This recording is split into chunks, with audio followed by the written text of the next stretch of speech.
What's up, beautiful people? My name is Christian. And my name is Seha, and today we're going to be talking about an annual event we do every year, Day on the Lawn. The time is rolling around again, guys. August 18th at Grace and Truth Apostolic Ministries. We want to see you at the lawn. Of course, we're going to start it off with our main service. Pastor Michael Miller will be delivering that good word. If you get hungry, we're going to have a bunch of food trucks, ice cream, cafe. We're gonna have a little bit of everything, so just bring your appetite. We're also gonna have a bunch of lawn activities going on for all ages, and our very own is gonna be performing that day. Say hi. Yes, guys, so that day on the lawn, I will be performing a few new songs from an upcoming EP.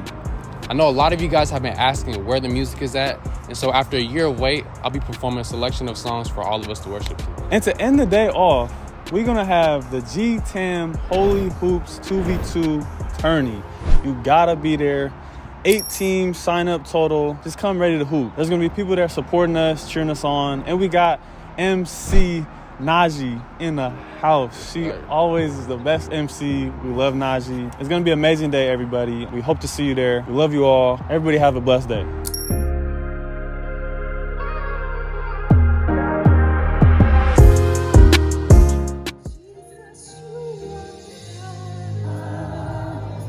Your Savior,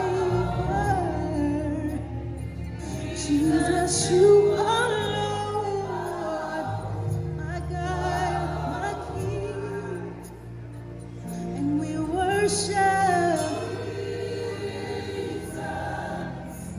Jesus, you are Lord.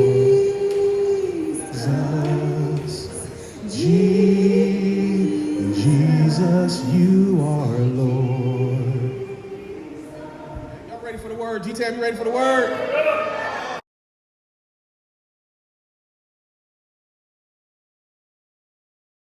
We're going to do a little bit of a character study this morning. The character that we're going to talk about is a man by the name of Gideon. There are so many of us, not just here at GTAM, but in the broader Christian community, in the broader circle of churches. There are so many that really have this twisted view of themselves in relation to the people that God uses for ministry. We think somehow that because I've got personal insecurities, that's somehow a deal killer, a big deal, and that until I get my insecurities in check, I can't really operate and be used by God. I can't walk and serve and help and volunteer because I've got some insecurities. Because I may have periods of time in my life where I'm inundated with sorrow and just really down and out, that somehow, until I get that all figured out, God can't really work with me. God can't really use me. And we've got that twisted. And we're going to do a character study on Gideon to try to help bring some of this out. Judges chapter 6. The children of Israel, they did evil in the sight of the Lord, and the Lord delivered them into the hand of Midian for 7 years. He says, okay, you're going to be rebellious. You're not going to listen and obey my word. Fine.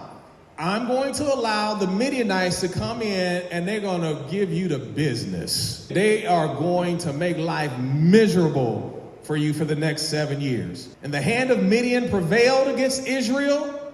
And because of the Midianites, the children of Israel made themselves the dens which are in the mountains and caves and strongholds.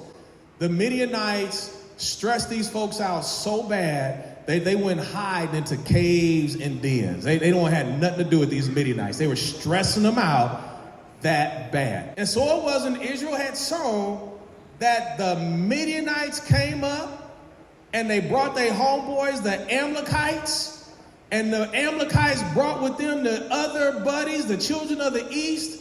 Even they came up against them, and they encamped against them and destroyed the increase of the earth till thou come unto Gaza, and left no what? Nothing for Israel, neither sheep nor oxen nor ass. Verse number 6. And Israel was greatly impoverished because of the Midianites. And the children of Israel cried unto the Lord. In verse number 7, and it came to pass when the children of Israel cried unto the Lord because of the Midianites, that the Lord sent a prophet unto the children of Israel, which said unto them, thus saith the Lord God of Israel, I brought you up from Egypt and brought you forth out of the house of bondage. And I delivered you out of the hand of the Egyptians and out of the hand of all that oppressed you, and drove them out from before you and gave you their land. And I said unto you, I am the Lord your God. Fear not the gods of the Amorites in whose land you dwell, but you have not obeyed my voice. And there came, after the prophet, there came an angel of the Lord and sat under an oak which was in Ophrah, that pertained unto or belonged to Joash the Abiezrite. And his son who? His son Gideon was threshing wheat by the winepress to hide it from the Midianites. I want to paint this picture of Gideon. Every time they planted a harvest, the Midianites would come in and basically snatch up, steal the harvest from them.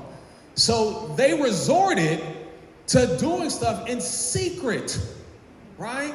So Gideon has gathered up the wheat, right? And he is by hand threshing it, which means he's beating it on the ground to get the grain to fall out and allowing the wind to blow the chaff away. But he's doing it in the wine press, which is this small hole in the ground, so that the Midianites don't know that he has nothing to steal. Gideon is not some big, strong, courageous, well-trained Navy SEAL, right? That's not him.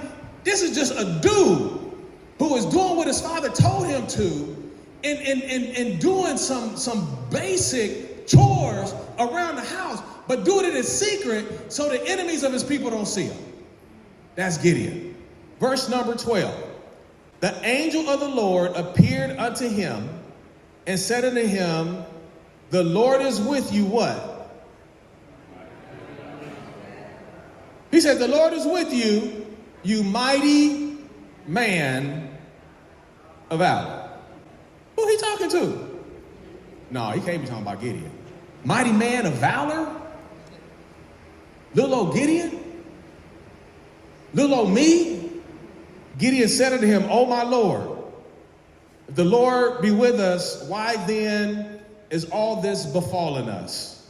And where be all his miracles which our fathers told us, saying, did not the Lord bring us up from Egypt? But now the Lord hath forsaken us and delivered us into the hands of the Midianites. He's like, oh yeah? Well, if the Lord is with us, then why are we going through all this? If the Lord is with me, and I'm so anointed, if the Lord is with me and I'm so called, then why am I going through the hell that I'm going through? Why am I suffering all this loss at the same time? Why am I going through all of this economic hardship? Why is my relationship in so much distress? Why am I so sad and sorrowful? If God is with me, why am I going through all of this? Am I walking down somebody's street yet? Verse number 14, the Lord looked upon him and said, go in this thy might, and thou shalt save Israel from the hand of the Midianites. Have not I sent thee? And he said unto him, O my Lord, wherewith shall I save Israel? Behold, my family is poor in Manasseh, and I am the least in my father's house. And the Lord said unto him, surely I will be with thee, and thou shalt smite the Midianites as one man. And he said unto him, if now I have found grace in thy sight, then show me a sign that thou talkest with me. Does that sound familiar? Gideon, even with a lot of his reluctance, allowed himself to be used by God.